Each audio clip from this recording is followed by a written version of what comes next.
Bien, muy buenas tardes con todas y con todos. Bienvenidos a esta conferencia de prensa vespertina. Son exactamente las 7 de la noche aquí en la Ciudad de México. Estamos en Palacio Nacional. Desde todas las noches prácticamente se emite esta conferencia. Agradecemos también a la población que en este momento sintoniza para poder actualizarse sobre los datos, lógicamente, de cómo se está comportando la epidemia de COVID-19 en el país.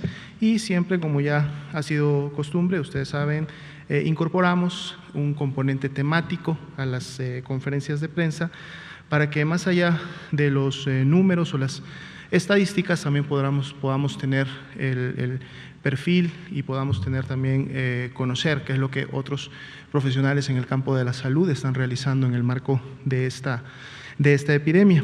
Es por eso que esta noche agradecemos la presencia y le damos la bienvenida a la licenciada Norma Angélica Gómez Ríos, quien es supervisora profesional nivel C de Trabajo Social, y precisamente esta noche nos viene a exponer, presentar, compartir con nosotros la perspectiva de esta actividad profesional también, que es muy importante dentro del campo de la salud, que es el trabajo social.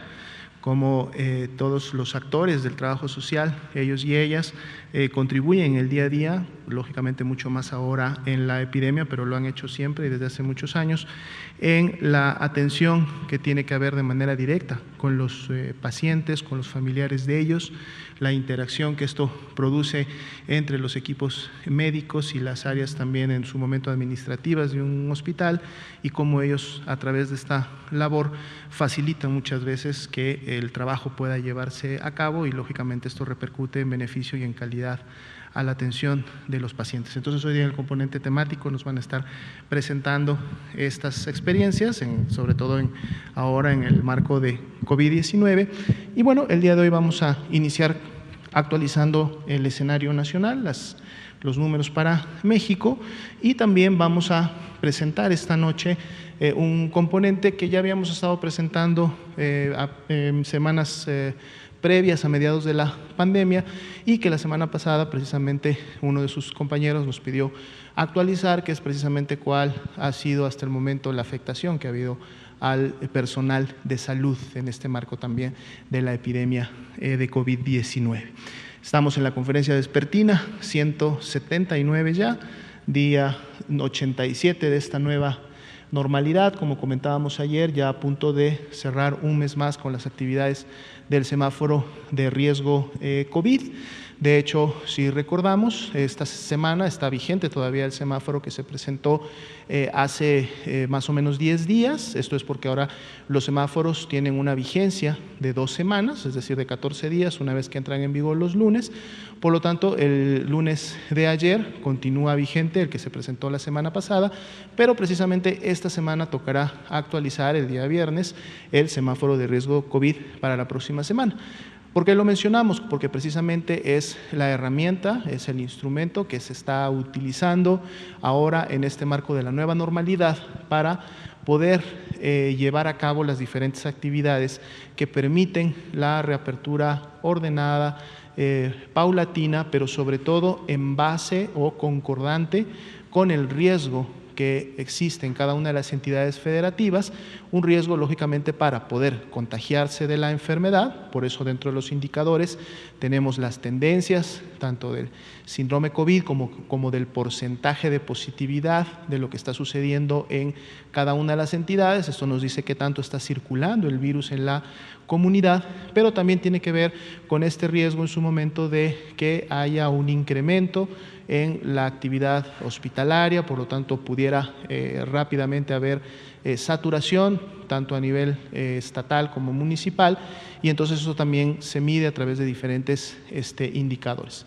Y bueno, esto ha permitido precisamente que hasta el momento estas actividades de reapertura se hayan podido llevar de la manera comentada, permitiendo que el balance entre la salud, que es lo primordial, la salud de la población, que es lo que más se cuida a través del semáforo de riesgo COVID, pueda empezar a tener un balance con el bienestar socioeconómico, que también forma parte de la integralidad del bienestar en la población y que entonces también tiene que verse en algún momento favorecido para que las familias, las personas puedan realmente seguir desenvolviéndose y desarrollándose en el ambiente social.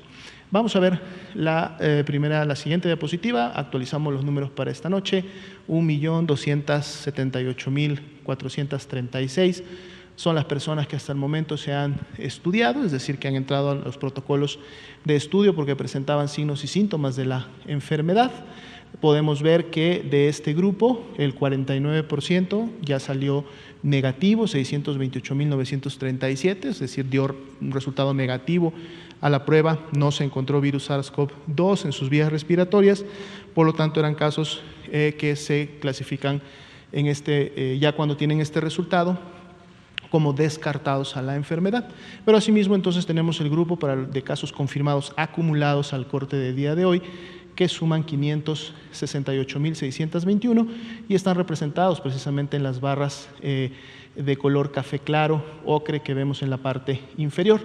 Si solamente vemos estas barras, pareciera que todavía se mantiene una tendencia descendente entre las últimas semanas. Ahorita vamos a ver la curva en su momento de casos estimados, pero cuando vemos la carga total de casos sospechosos, es decir, los tres colores acumulados, vemos como la última semana, que es la 33, está inclusive ya superando a la semana 32, y es lo que comentábamos ayer, que en lo que se refiere a los casos estimados, que incluyen los confirmados más los aún sospechosos, vamos a ver cómo en la semana esto está más bien la tendencia moviéndose hacia lo que podría significar una meseta para esta semana, después de haber tenido 3 semanas consecutivas de descenso. Porcentaje de positividad, el día de hoy también vuelve nuevamente a abrir en 43%, esto también es una disminución de lo que veníamos observando en semanas previas, donde había estado en 45, en 47, semanas previas habíamos llegado, si recuerdan,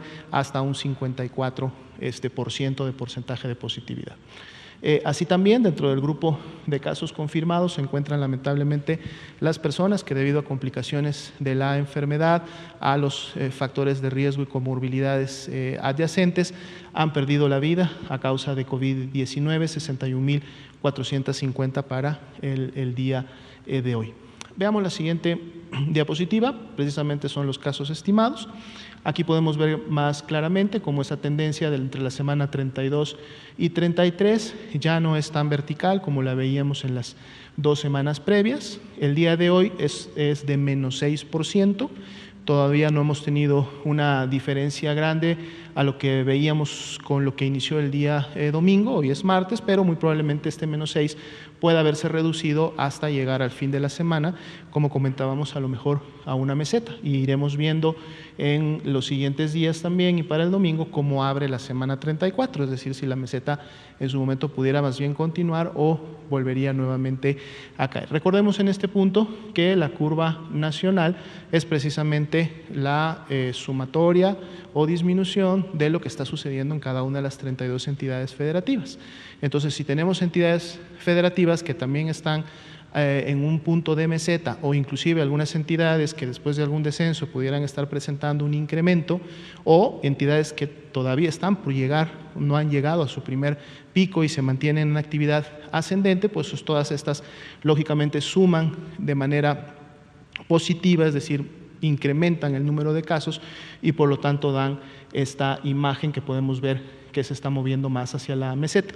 De hecho, el día de mañana vamos a presentar precisamente aquellas entidades federativas, vamos a revisar en el panorama local aquellas entidades federativas que en su momento están contribuyendo a formar la meseta que a nivel nacional estamos viendo. Ya veíamos que la curva de personas recuperadas normalmente sigue un espejo a la de la curva de los casos estimados o confirmados en su momento. Entonces, prácticamente también esa disminución que empezábamos a ver en las semanas 29, 30, 31 se está evidenciando también en esta curva en las últimas 3 semanas, de la 31 a la 32, de la 32 a la 33, siendo de menos 12%. La tendencia de defunciones continúa disminuyendo, es la línea más oscura en la parte baja, siendo de menos 49% entre la semana 32 y 33. Un indicador que sí se ha mantenido, digamos, más estable y también con tendencia a estar disminuyendo semana con semana, ha sido precisamente la de la proporción de casos activos estimados. Abrimos esta semana en 6%, se mantiene todavía en este 6%, que es prácticamente la mitad de lo que veíamos hace un mes aproximadamente, cuando andábamos alrededor de 14% para este indicador. Y es importante porque está justo representando la cantidad de personas que enfermaron en los últimos 14 días. Por lo tanto, son la epidemia activa en México y por lo tanto es el grupo que en su momento puede, a través, lógicamente, de contagios secundarios, poder seguir dispersando y en su momento continuar la transmisión de la enfermedad. Veamos ahora cómo cerró la ocupación hospitalaria en función del corte de ayer a la medianoche. Es un indicador también que se ha mantenido muy estable en las últimas semanas, 37%, viendo que estamos observando la de camas de hospitalización general. Nayarit nuevamente vuelve a acercarse a este nivel de seguridad que hemos denominado que es un 70% de ocupación. Lógicamente las áreas interinstitucionales y también dentro del mismo estado muy al pendiente para realizar las adecuaciones tanto de reconversión como expansión que sean necesarias cuando este indicador empieza a incrementarse. Pero después de ellos prácticamente 28 de los 32 estados tienen al menos la mitad o más de sus camas de ocupación general para pacientes graves disponibles para poder atender a los mismos. De hecho, por eso la media nacional se encuentra en solo este 37% de ocupación. Veamos la siguiente diapositiva. Son específicamente las camas con ventilador. Aquí la ocupación, ya tenemos también algunas semanas, es mayor inclusive que la de camas generales. Aquí el estado que más ocupación tiene continúa dejando 44%, en este caso son dos, Nuevo León y Aguascalientes, 44% de camas disponibles para atender a este tipo de pacientes que, como sabemos, son los más graves, los más críticos, los que tienen evolución más tórpida y entonces requieren de ser intubados y conectados a una máquina de ventilación mecánica asistida para, lógicamente, poder aportar en su tratamiento de recuperación.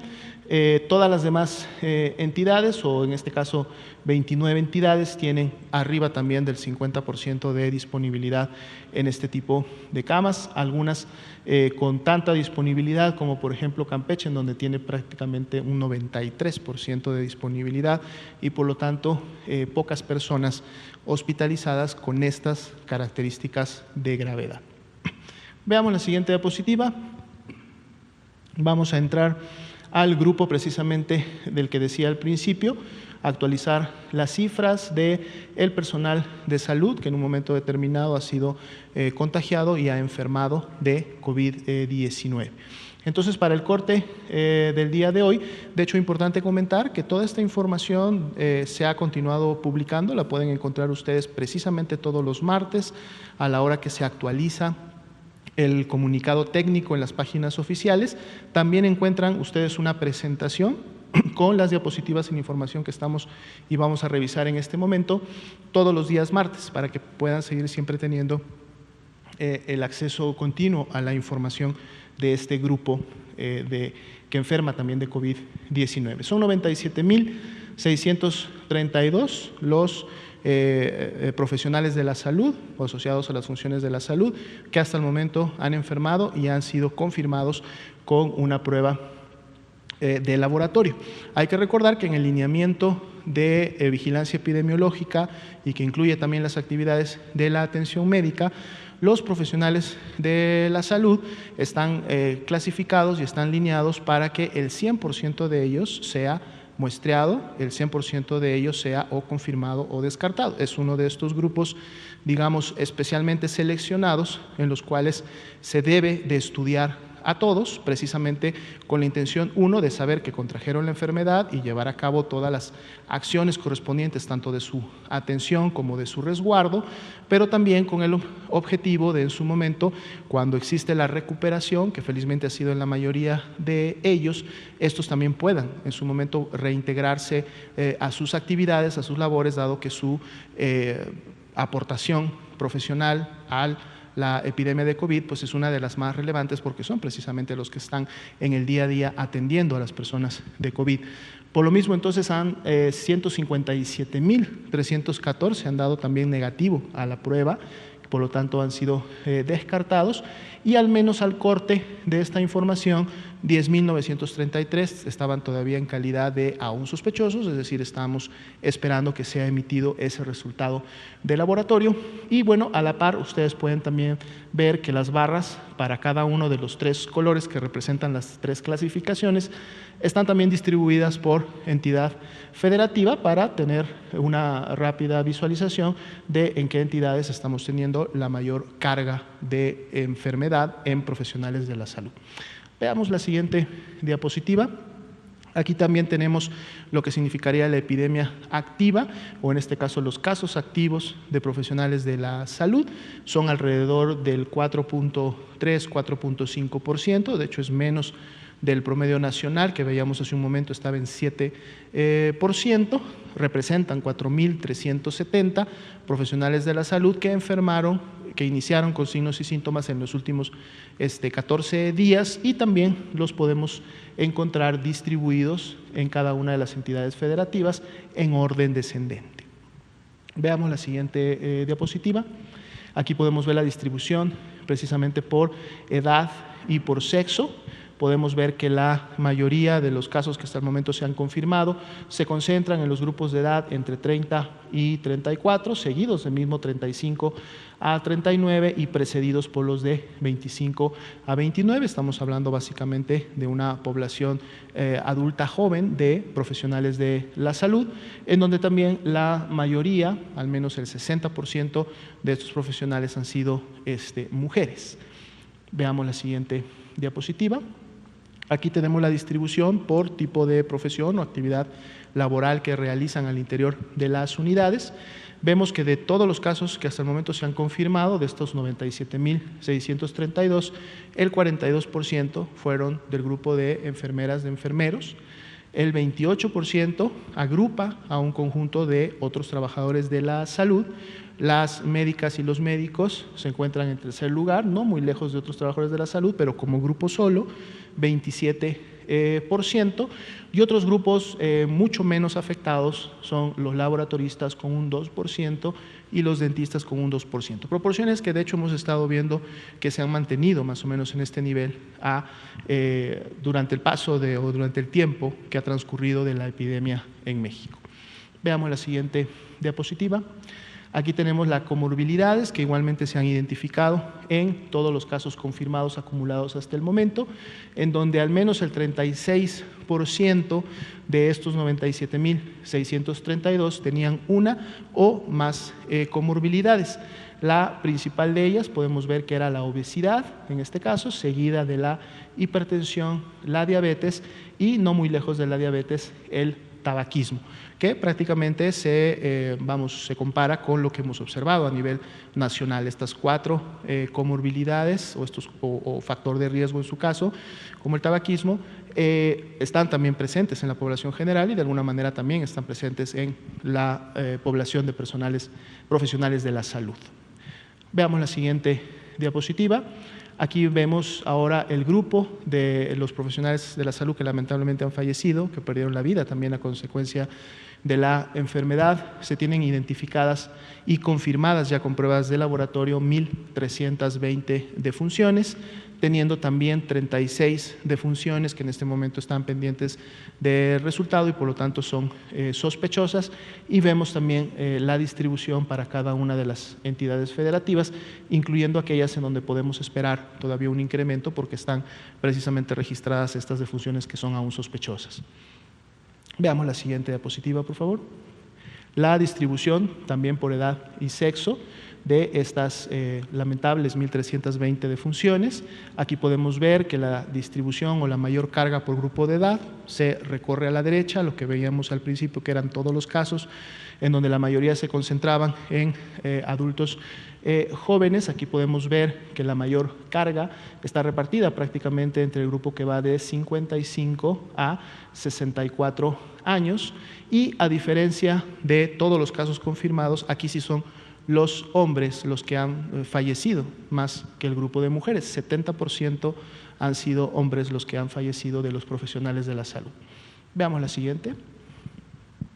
Aquí tenemos ahora la distribución, también cambia por profesión o en su momento actividad laboral, y ahora vemos cómo los médicos y las médicas que ocupaban un tercer lugar en función de la carga total de enfermedad COVID-19, cuando ya vemos las defunciones, ahora son las médicas y los médicos los que ocupan el primer lugar, digamos, en la distribución de estas frecuencias. El 49% de las personas profesionales de la salud que fallecieron pertenecen a ese grupo.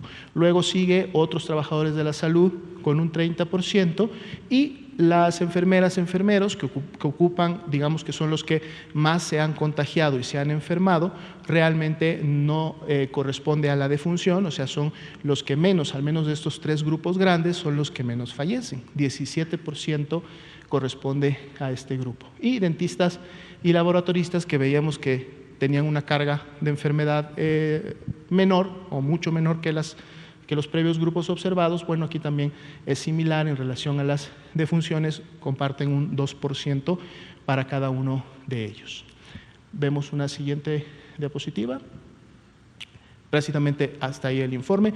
Reitero, este informe lo pueden encontrar actualizado todos los martes a la misma hora en que se publica el informe técnico, y es un informe que va directamente enfocado a profesionales de la salud. Entonces, ahora sí, le cederíamos el tiempo y le pediríamos de favor a la licenciada Norma Angélica Gómez que por favor nos comparta el componente temático de esta noche. Muchas gracias, doctor. Buenas tardes, buenas noches a todas y todos. Es muy grato para mí estar aquí y agradezco principalmente al doctor Alomía, José Luis Alomía Segarra, porque ha sido el partícipe de que estemos reunidos y que también podamos hacer un trabajo conjunto ya con más de 3 meses, y que podamos hacer visible el trabajo social dentro del campo de la salud y en el ámbito del COVID-19. Quiero también agradecer al secretario de Salud, al doctor Jorge Alcocer Varela, y al subsecretario de la Salud, al doctor Hugo López-Gatell, por la información que nos proporciona día a día, como la que acabamos de escuchar hoy, y que permite dar seguimiento a la realidad del país y para evidenciar principalmente la búsqueda de alternativas para lograr la calidad de vida de la población, porque los estudios epidemiológicos rinden fruto a través de las estrategias que se aplican para poder resolver los problemas que nos presentan. Tenemos una presentación en donde nos presentamos como organización. Yo soy presidenta electa de la Federación Nacional de Colegios de Trabajo Social en México, y que también formamos parte de la Federación Internacional de Trabajo Social, la FITS, así como de la región de América Latina y el Caribe, como parte de los países latinoamericanos, y del Comité Latinoamericano y Caribeño de Organizaciones de Trabajo Social y Servicio Social, COLACATS. Vamos a esperar la presentación para que podamos ir avanzando. Bueno, en la diapositiva anterior, por favor. La anterior. Muy bien. Bueno, vamos a plantear lo que significa también la federación en este contexto. A través de la presidencia de la federación, yo represento a diversas voces de trabajadoras y trabajadores sociales que se encuentran a lo largo y ancho del país. La federación tiene hasta ahora 32 colegios organizados a través de ella, colegios que forman parte de una organización local. Estos colegios pertenecen a los estados y a los municipios. Es así que a través de mi voz es la voz integral de cada una de estas presidentas y presidentes. Quiero también agradecer a la doctora Aletze de la Torre Rosas, responsable de Censida y jefa del grupo de equipos especializados para emergencia en torno a COVID-19, con quien hemos estado en contacto y vinculación estrecha también desde hace ya más de 3 meses. Dentro de esta vinculación hemos podido conmemorar y reconocer el Día de la y el Trabajador Social a nivel nacional, que fue el 21 de agosto. Estar aquí y expresar el sentir de quienes ejercemos la profesión en el país es importante porque nos pensamos como una organización representativa a nivel gremial. Ya antes hemos logrado ese trabajo colectivo con la Secretaría de Salud a través de la Subsecretaría de Epidemiología, como lo mencioné, y hemos tenido ya varias reuniones y uno de estos primeros resultados de las reuniones fue un curso de capacitación que se dio a todas las y los trabajadores sociales que están dentro de la Secretaría de Salud y que fue un éxito, fue un curso de 20 horas con posibilidad de apoyo curricular. Estuvieron presentes más de 400 personas durante todas las sesiones y ellas fueron trabajadoras y trabajadoras sociales que están en el campo laboral, no solo como observadoras, sino también como participantes y expositoras, porque lo que se pensó para este curso era darle voz a las y los trabajadores sociales para expresar cuáles eran aquellas riquezas que se tienen en el campo laboral y cuáles son las dudas que constantemente están presentes en el momento del ejercicio. Así también contamos con expositores de alta calidad a nivel de salud para explicarnos y darnos a conocer todas las vertientes y toda la dimensión de lo que implicaba la pandemia COVID-19. Fue todo un éxito porque las compañeras estuvieron dispuestas a participar y no solo tuvimos participantes a todo nivel nacional, sino también compañeras y colegas a nivel latinoamericano. Esta es una concreción de la intención de actualizarnos y prepararnos dentro de los equipos en el área de salud y finalmente entregamos 400 constancias con valor curricular. La que sigue, por favor. Hasta la semana pasada se dio un reconocimiento de salud y se entregó justo en manos del secretario de Salud, el doctor Jorge Alcocer Varela, a 10 colegas nuestras. 6 de ellas pertenecen a la Federación a través de sus colegios y en esta diapositiva podemos encontrar a las compañeras, a 3 de ellas recogiendo o mostrando su reconocimiento, pero es muy importante mencionar que en este reconocimiento a nivel nacional de salud para trabajo social tuvimos una participación muy activa y también el deseo de visibilizar a las compañeras que están en el campo laboral y que necesitan ser reconocidas por el trabajo de investigación, por la docencia y por prácticas que han sido sobresalientes en la atención de los pacientes y los familiares directamente en el campo de la salud. La que sigue, por favor. Vemos también que en este discurso del reconocimiento a las colegas de trabajo social, el secretario de Salud menciona que la labor de las y los trabajadores sociales es decisiva ante la pandemia COVID-19. Y es cierto, coincidimos plenamente y nos sumamos como uno de los acuerdos justo en la Agenda 2030 de la Federación Internacional de Trabajo Social al servicio social, al trabajo social como un trabajo esencial. Y no solo para el país, sino a nivel de todo el mundo. Es importante reconocer a cada una de nuestros colegas en la primera línea de atención ante COVID-19, desde el trabajo en las áreas de toma de decisiones, de supervisión, coordinación y trabajo directo en diferentes ámbitos de trabajo. Están involucradas en el ámbito de la educación, de la procuración de la justicia, la asistencia, el ámbito privado y, por supuesto, en el ámbito de salud. Entonces, hacemos el reconocimiento a nuestros colegas en cada uno de los lugares donde se encuentran, que no solo es salud. Salud es uno de nuestros principales ámbitos laborales, pero no es el único.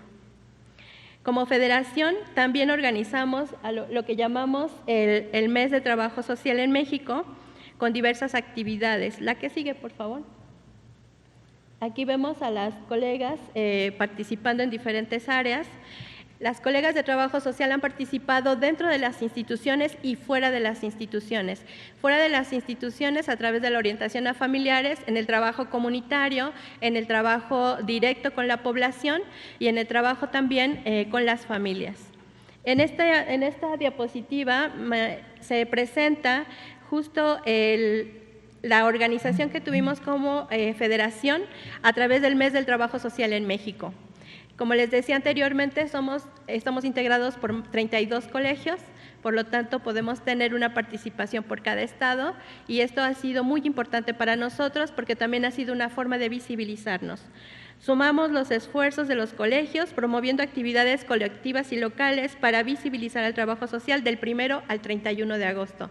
Y bueno, esta invitación a participar dentro de la conferencia forma parte también de este festejo. Muchísimas gracias. Lo hicimos a través de conversatorios sobre temas ejes para la población. La resiliencia durante y en la pandemia, derechos humanos y justicia social, la interculturalidad como inclusión y respeto y la incidencia en las políticas públicas.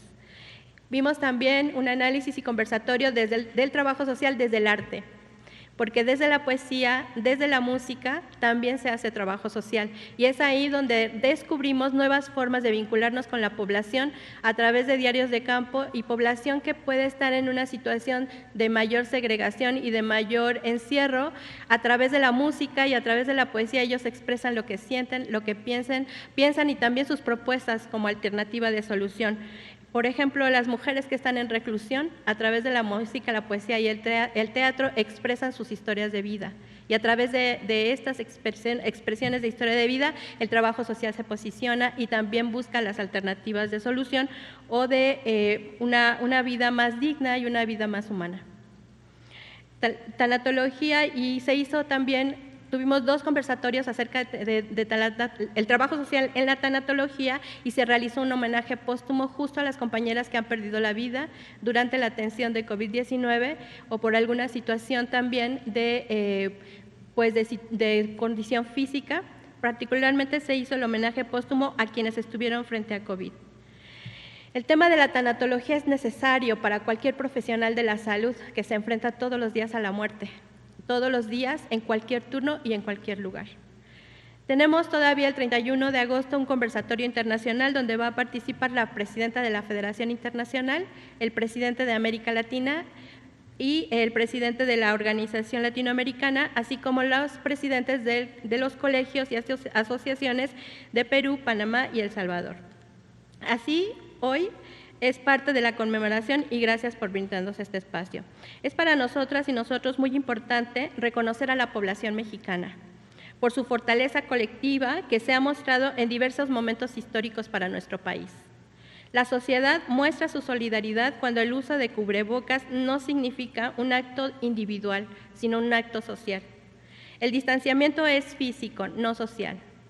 Sin lo social no hay salud, educación, justicia ni derechos humanos. Por eso es para nosotras y nosotros importante centrar las acciones profesionales y la política pública desde lo social. Reconocer cómo nos encontramos nos permitirá poner la incidencia de la política pública en los ejes centrales: la pobreza, el desempleo, el debilitamiento de los servicios de salud, la educación, las enfermedades crónico-degenerativas como la diabetes, la hipertensión, las enfermedades cardíacas, el consumo de sustancias adictivas, la violencia social, la violencia de género y la inseguridad. Algunas de las estrategias de mitigación nos han dado un respiro para no colapsar los sistemas de salud y poner al centro la vida humana. Es importante también reconocerlo. Como profesionales de primer contacto, hemos creado formas diversas de trabajo desde las redes de apoyo, la gestión de recursos, la creatividad en las formas de atención, acercar los recursos económicos e institucionales a quienes lo requieran como un derecho. Y hablo aquí de la creatividad porque nuestra atención desde nuestro origen ha sido directa, cara a cara, de manera personal y de manera visual. Y ahora las y los trabajadores sociales hemos tenido que establecer nuevas formas de vinculación con la gente, con las personas, y es a través de las redes, a través del celular, a través del teléfono.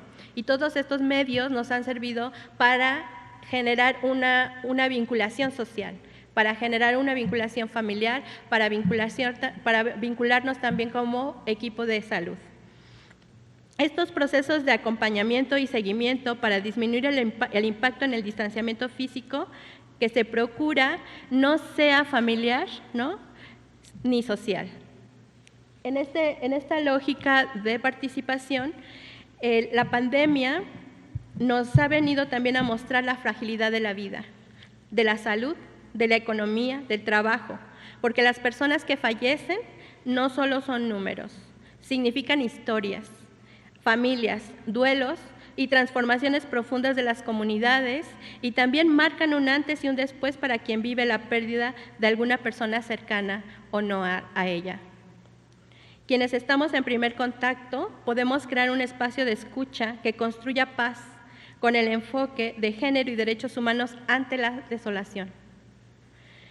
Por lo cual también debemos honrar a estas personas y sus historias, comprender que nuestros actos individuales pueden repercutir en actos colectivos de bienestar social, porque todas y todos hemos perdido a alguien y sabemos el vacío que se siente cuando esa persona se va.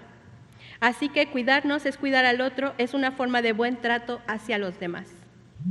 Queremos abrazarnos, queremos darnos besos, hay otras formas de darnos un buen trato. Aquí está lo sustantivo de la prevención. La prevención es un acto de buen trato hacia mí y hacia los demás. Por eso, usar el cubrebocas, lavarnos las manos y mantener una sana distancia permitirán salvar más vidas y proteger la nuestra. Enfrentar, por otro lado, al miedo que nos divide, que se crea acciones de privilegio y un escepticismo profundo que nos lleva a la inmovilidad, es justo lo que hay que ir combatiendo a través del buen trato. Es así que la pandemia también nos muestra la posibilidad de resiliencia social. Mucho hablamos del tejido social y este es un tejido flexible, que se transforma todos los días. En estos momentos, las muestras de transformación son históricas. La ayuda que se crea desde las organizaciones, el reconocimiento a los equipos de salud donde trabajo social está presente, la sociedad logra lazos de solidaridad desde lo básico hasta lo más complejo, desde acercar comida y hasta fortalecer las redes sociales e institucionales para mejorar la calidad de vida. Podemos encontrar también dentro de este marco de participación y de nueva historia varios retos y también varias perspectivas. La posibilidad de incidir en la política pública desde la diversidad social, construir espacios de vinculación, tejer espacios de organización para dar a conocer las experiencias exitosas de organizaciones que surgen de la base social y que son dignas de replicarse, encontrar un alto en el camino para buscar más alternativas y no paralizarnos. Para las y los trabajadores sociales nos es muy importante dar a conocer todas aquellas experiencias que han generado espacios de mayor bienestar social en la población, visibilizar aquellas experiencias que se requieren multiplicar por lo fuerte de sus lazos y de sus trazos en la construcción del tejido social. Me refiero también a los pueblos originarios y a los pueblos indígenas, que han presentado experiencias de protección social, tanto ante la pandemia como ante otras situaciones de crisis, como la inseguridad, el tráfico de drogas, el abuso de consumo de sustancias. Tenemos varios ejemplos. En cada uno de los estados de la República donde las comunidades han encontrado formas de detener su impacto de cada uno de estos flagelos sociales y generar bienestar para todas y todos, poder evidenciar las desigualdades sociales en las que viven los pueblos para buscar el equilibrio a través de la justa distribución de la riqueza es una necesidad urgente. Tenemos retos como transformar las instituciones en creaciones sociales acordes a la sociedad y al contexto con esquemas gratuitos, universales, de buena calidad y de buen servicio. Profundizar en la discusión acerca de la distribución equitativa de la riqueza. Lograr el fortalecimiento social para generar propuestas de acceso a la política pública. Trabajo social es una profesión humanista, cercana al sujeto social y de este y su relación con el Estado y las instituciones. No estamos mediando, estamos cerca del sujeto social. Proporciona la escucha profesional, el enfoque social ante cualquier problema. Sus acciones están vinculadas a las relaciones humanas, a la justicia social, a la democracia y al fortalecimiento de la participación ciudadana, y esta es nuestra definición de trabajo social que hemos construido desde América Latina.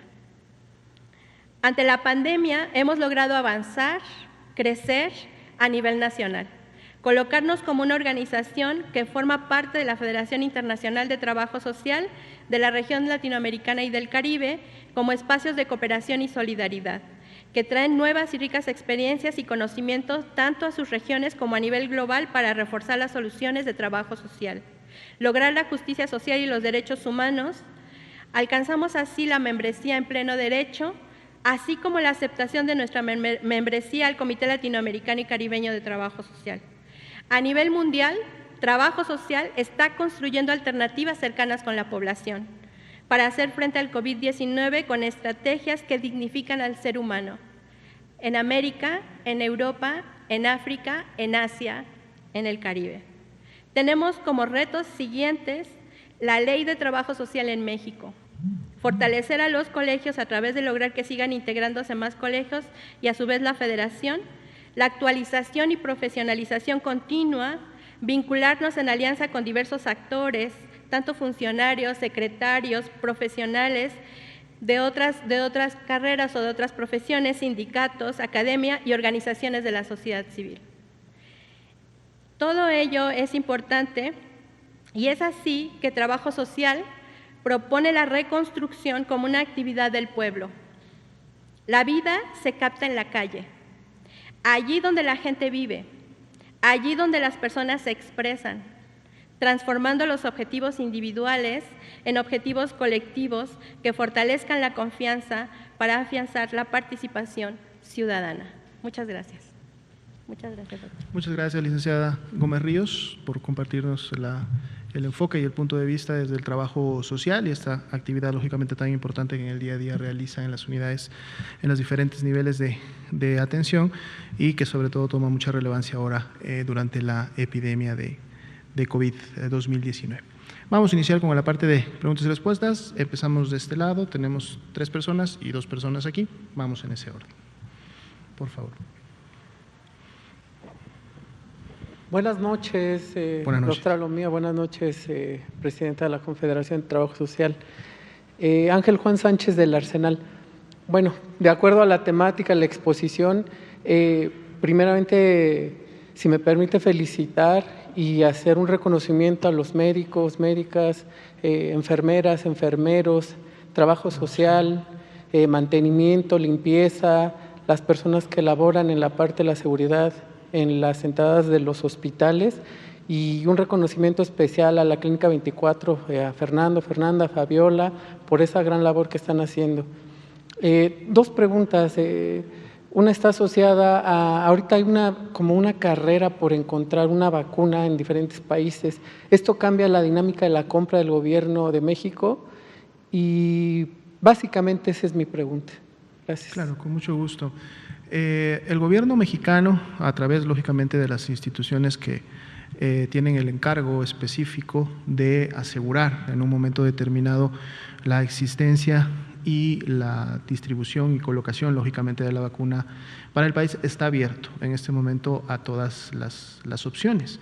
Tenemos que partir lógicamente del hecho de que lamentablemente todavía no tenemos ninguna vacuna que no ni siquiera esté lista para distribuirse o aplicarse, sino que todavía no tenemos ninguna vacuna que en su momento haya evidenciado a través de su información, de la publicación o de las diferentes fases y estudios por las cuales las vacunas transitan, haber llegado a este punto en donde demuestran toda la capacidad, toda la seguridad, toda la eficacia que en su momento se requiere de una vacuna. Sin embargo, sabemos que hay a la vez o a la par buenas noticias, porque al menos sí, algunos desarrollos, 5 o 6 los principales de ellos, al menos han transitado durante sus fases 1 y fase 2 de manera exitosa.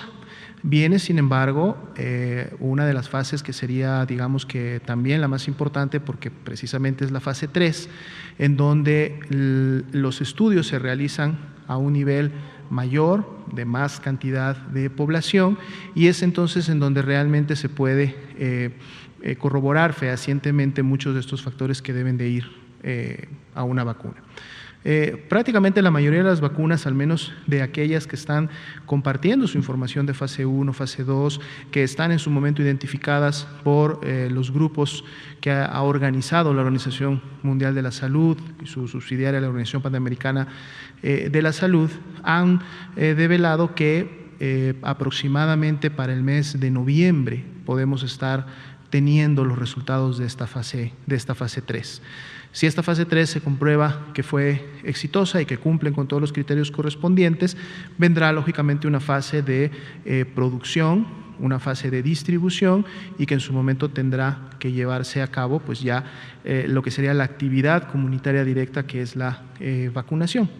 Dado entonces que estamos todavía en ese momento en que no conocemos cuál de las vacunas será la que logre alcanzar todos los estándares requeridos, a eso nos referimos cuando decimos México está lógicamente todavía abierto y está observando y está dando seguimiento y está tratando de llevar a cabo todo el adelanto que se pueda tener con aquellas vacunas que en su momento estén hasta este momento demostrando que han sido mejores. Pero todavía no hay una definición de cuál será la vacuna que finalmente se podrá adquirir y aplicar en México, porque esto va a depender de los resultados que se tengan. Pero como hay toda una serie de pasos que cumplir previamente, hay toda una serie de revisiones que realizar, sobre todo desde el grupo técnico científico, que tiene que estar seguro que la propuesta de vacuna es la mejor para la población mexicana en función de lograr en un momento determinado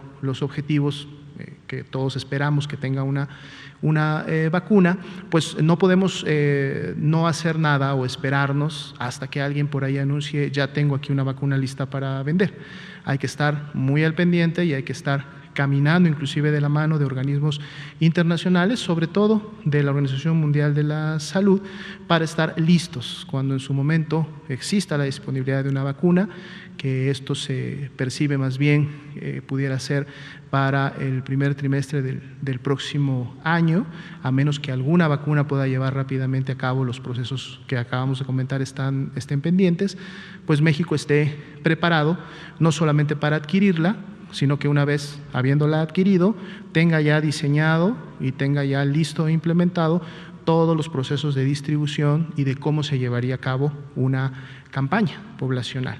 Y para esto también hay mucho tema de investigación, no solo en lo que es el desarrollo de la vacuna, sino precisamente en lo que tiene que ver con la identificación de cuáles son los principales grupos de riesgo. Los hemos estado de alguna manera evidenciando en las diferentes conferencias, pero en este momento se está trabajando muy de cerca con los grupos académicos, sobre todo con el Instituto Nacional de Salud Pública, para poder definir a cabalidad y con todo el sustento científico cuáles son estos grupos que no deben de dejar de vacunarse y que por su número el gobierno deberá de asegurar el número de vacunas necesarias para que ni bien esté disponible, estos sean los primeros grupos poblacionales que las reciban, más allá de que en su momento la puedan recibir más personas, ¿no?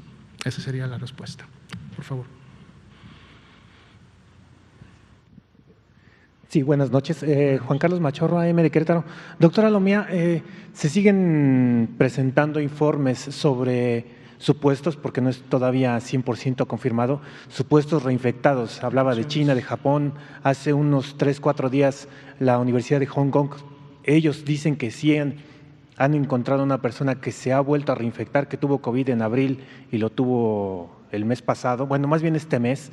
En caso de que esto sea una realidad, ¿qué tanto cambiaría las políticas que se tienen ahorita de sana distancia, de viajar en transporte, de oficinas, etcétera?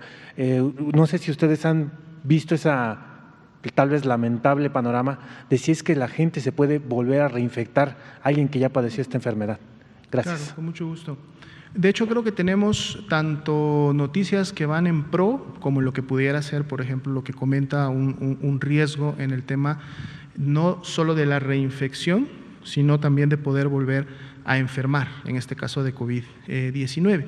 Específicamente el caso que describe, que fue el de Hong Kong, que efectivamente es el primero, más allá de algunas publicaciones previas que se habían, digamos, registrado, pero un poco más en la observación y no tanto como ahora sí lo hace, en este caso, esta publicación de Hong Kong, en donde además ellos describen el genoma del virus de la primera infección y de la segunda infección. Efectivamente es una persona que se contagia y enferma en el mes de marzo y luego vuelve a contagiarse, y esta es la parte importante, vuelve a contagiarse ahora en el mes de agosto. Sin embargo, el artículo y hasta el momento del corte y el seguimiento que tenían, esta segunda infección era asintomática. O sea, es decir, esta segunda infección, si bien es cierto, se aisló el virus en las vías respiratorias, inclusive se pudo hacer la secuenciación genética de este virus, que al realizarla se vio que había algunos cambios en el árbol familiar, en algunos clados, son los términos que se utilizan en la parte de la secuenciación, eran diferentes este segundo al primero.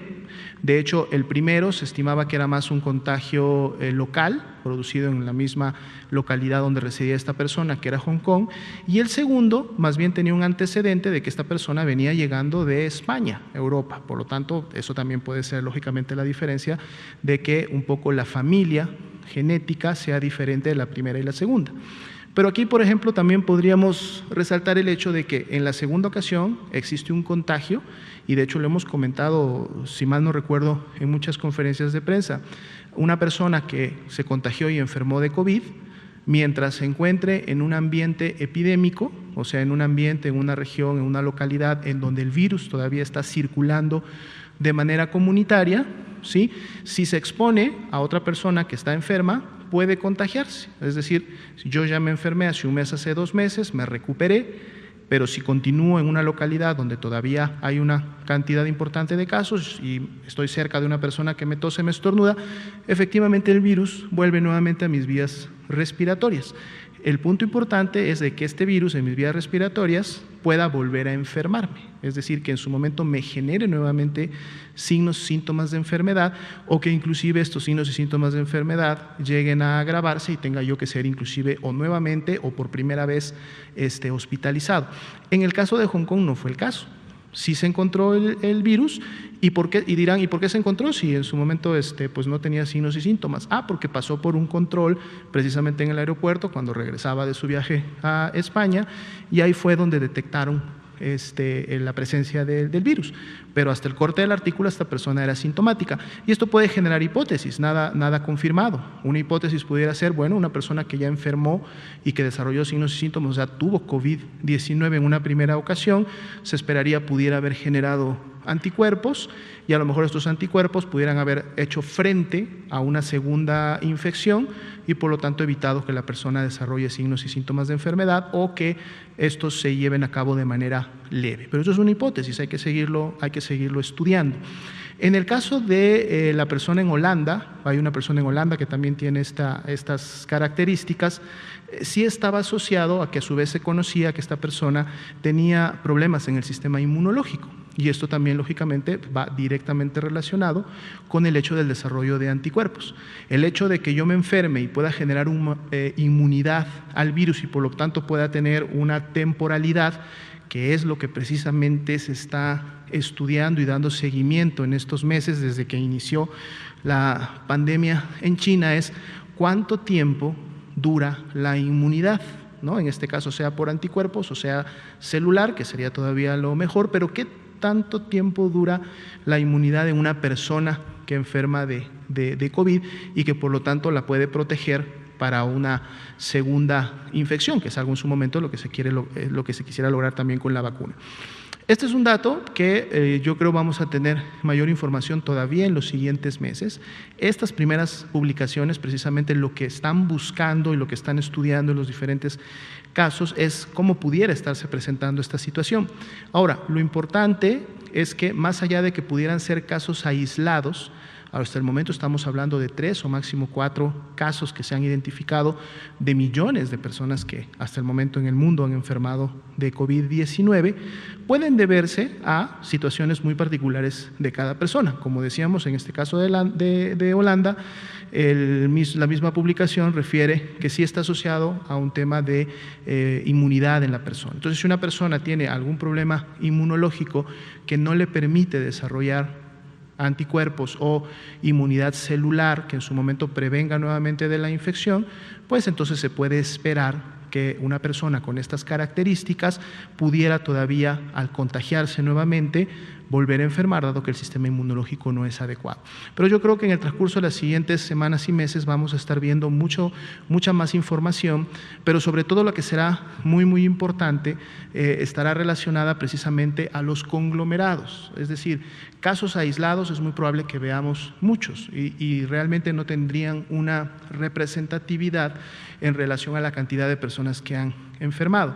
Sin embargo, en la medida que el tiempo vaya pasando, habrá que ver si entonces no se empiezan a detectar brotes, clústeres, es decir, conglomerados de personas que pudieran, habiendo ya enfermado meses atrás, volver entonces ahora sí a desarrollar todo el proceso de la enfermedad. Y esto lógicamente en su momento tendrá que desarrollar diferentes hipótesis que tendrán que ser a su vez estudiadas para poder dar con las causas directas que en su momento generan esta susceptibilidad.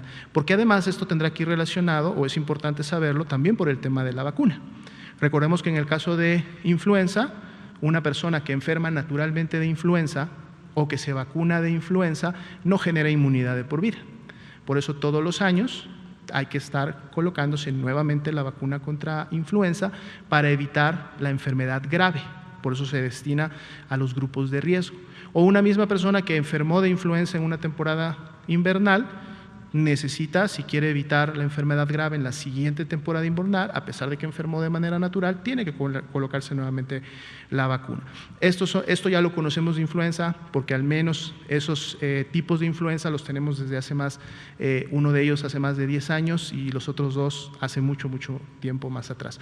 Estamos ante un virus nuevo que produce una enfermedad nueva, entonces conocer todo esto para que en su momento nos lleve a definir tanto las intervenciones comunitarias como la atención médica, como los programas de vacunación, precisamente tendrá que ver con que podamos estar recolectando y teniendo toda la evidencia científica que nos permita tomar las mejores decisiones para cada una de estas intervenciones. Muchas gracias. Nos queda un minutito, si tenemos una pregunta rápida. Gracias, Arturo Contreras, B Página.